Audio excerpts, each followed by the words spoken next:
You are back with day 32 of 62 days of Steve on Story.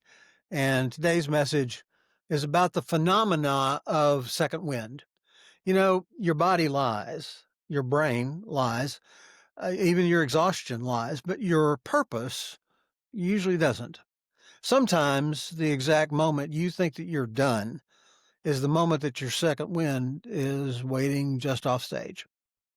I have been on countless sets, from tanker trucks to sound stages, and I have watched crews drag through hour 10, 11, and then suddenly come alive in hour 12. And every time I would think, how the hell did we just get faster? And the answer, well, maybe it's that they smell the end or they're envisioning the martini shot, but I think it's more like the biophysics of humanity among really amazing professional storytellers.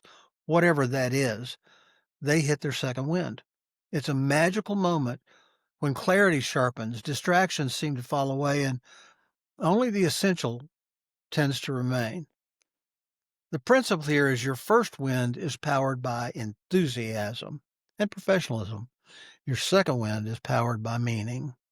The second wind shows up only after you decide to keep going, and you've had to decide to because you're not done.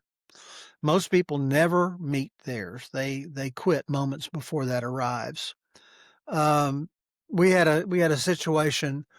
I used to go to psychology workshops because I wanted to be a better writer and I wanted to understand what motivated people, what drove them.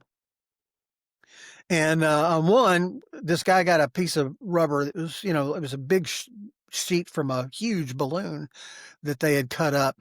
And they had four of us grab hold of a corner and pull it as tight as we possibly could. And then another guy came up and with an index finger, he pushed on the middle of it and it stretched and stretched and we had to dig in and hold it back. And it held and held and held and held and held. And finally you come to a point where you stop.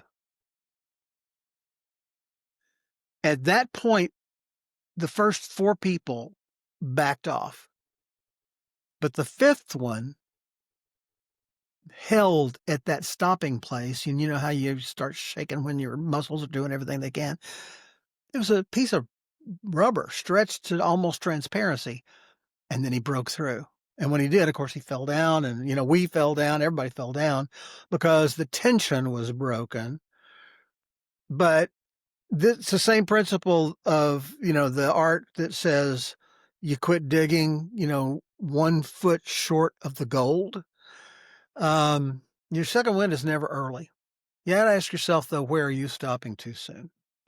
Where are you interpreting "I'm tired" to mean "I'm done"?